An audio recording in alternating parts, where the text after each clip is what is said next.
Good morning students. आज हम करेंगे एक्सरसाइज 1.3। ठीक है। अब इसमें हमारे पास क्या है, हमने परिमेय संख्या तो हमने पढ़ी हुई है पहले। परिमेय संख्या हमारे पास क्या होता है, रैशनल नंबर।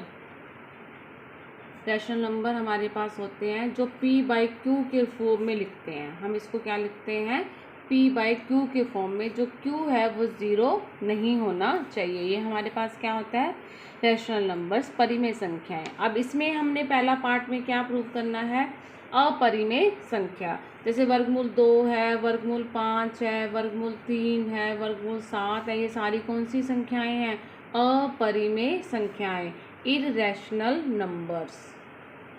ये सारी कौन सी हैं, इररेशनल। अब इसको हम प्रूव करके दिखाएंगे। फर्स्ट पार्ट में क्या है, सिद्ध करो वर्गमूल 5 एक अपरिमेय संख्या है। Prove that root 5 is an irrational number. तो हम क्या करते हैं, इसको ये मान लेते हैं कि जो रूट 5 है वो एक रैशनल नंबर है। माना वर्गमूल 5 एक परिमेय संख्या है। हमने ये मान लेना है कि क्या लिखोगे, माना वर्गमूल 5 एक परिमेय संख्या है।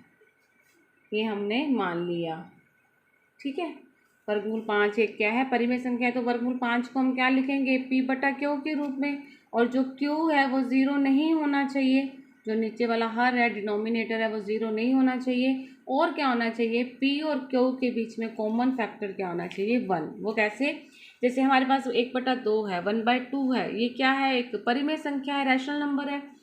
2/4 है, ये भी क्या है, एक परिमेय संख्या है, रैशनल नंबर है। लेकिन 2 और 4 के बीच में देखो हम क्या लिख सकते हैं इसको, 2 2 4, ये 2 से 2 कैंसिल, क्या आ गया, 1/2। यानी कि इन दोनों के बीच में कॉमन क्या था, 2 कॉमन था। तो हमने जो ये लिया है p/q, ये इस फॉर्म में लिया है, ना कि इस फॉर्म में नहीं है, इस फॉर्म में है। इनके बीच में कॉमन कुछ भी नहीं है, क्या है, सिर्फ एक है। तो वर्गमूल 5 को हमने p/q के रूप में लिख दिया। q जो है वो ज़ीरो नहीं होना चाहिए और इनके बीच का कॉमन फैक्टर क्या होना चाहिए, 1 होना चाहिए। ठीक है। अब हमने क्या करना है, दोनों तरफ क्रॉस मल्टीप्लाई कर देनी है, तिरछी गुना कर देनी है। हमारे पास क्या बन गया, p = रूट 5q, ये बन गया।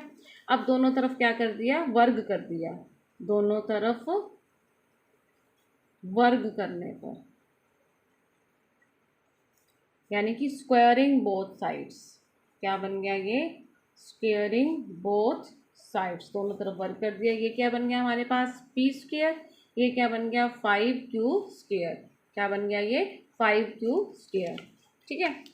अब हमारे पास एक थ्योरम आती है, उसके अकॉर्डिंग क्या है, जैसे ये 5 जो है, मान लो हमारे पास इधर क्या है, सपोज इधर हमारे पास क्या है, 25। ठीक है। और इधर हमारे पास क्या है, 25 को हम 5 × 5 कह सकते हैं। तो जो ये 25 है, इसका एक फैक्टर क्या बन गया, 5 बन गया।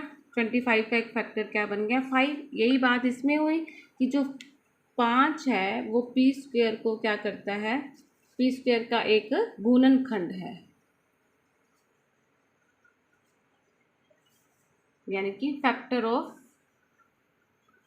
5 is a factor of p²। ठीक है। हमारे पास एक थ्योरम है, उसके अकॉर्डिंग क्या होता है कि अगर 5 p² का गुणनखंड है तो जो 5 है also a factor of p। जो ये 5 है वो इस p का भी क्या होगा, फैक्टर होगा। अगर 5 p² का गुणनखंड है तो जो 5 है वो p का भी क्या है, एक गुणनखंड है। तो हम p को क्या लिख सकते हैं, एनी नंबर 5c।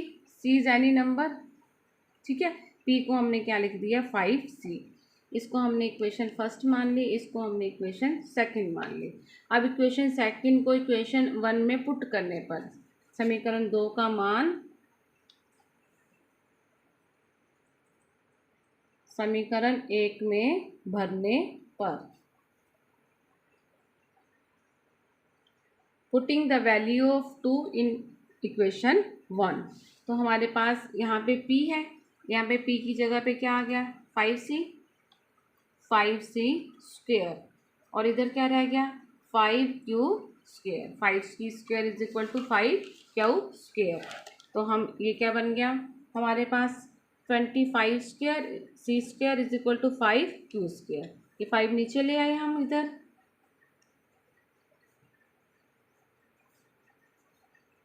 हमारे पास क्या बन गया यहाँ पे। अब देखो ये भी Q square is equal to क्या आ गया 5 सी स्क्वायर। यहाँ हम इसको क्या लिख सकते हैं, Q square is equal to 5 C square, ऐसे भी लिख सकते हैं। तो यहाँ से हमारे पास क्या आ गया, जो 5 है वो क्यू स्क्वायर का क्या बन गया, एक गुणनखंड बन गया। 5 is the factor of Q square, तो 5 क्या आ गया, क्यू का भी क्या बन गया, एक गुणनखंड बन गया। 5 is also the factor of 5 is also factor of q। 5 जो है वो q का फैक्टर बन गया। अब यहाँ पे देखो 5 जो था वो क्या था, p का factor.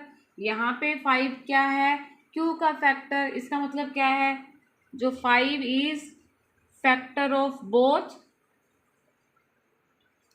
p and q। p and q दोनों का 5 एक फैक्टर बन गया। लेकिन हम मान के क्या चले थे कि p और q के बीच में कॉमन फैक्टर क्या है, सिर्फ एक है। अब हमारे पास दोनों के बीच में कॉमन फैक्टर आ क्या गया, 5 है, जो कि एक विरोधाभास है, विच इज अ कॉन्ट्राडिक्शन। ये हमारे पास क्या बन गई, एक कॉन्ट्राडिक्शन बन गई। हमने जो सुपोज किया था कि एक परिमेय संख्या है, तो हमारी सुपोजिशन क्या है, रोंग है। तो वर्गमूल 5 एक कौन सी संख्या बन गई, अपरिमेय संख्या।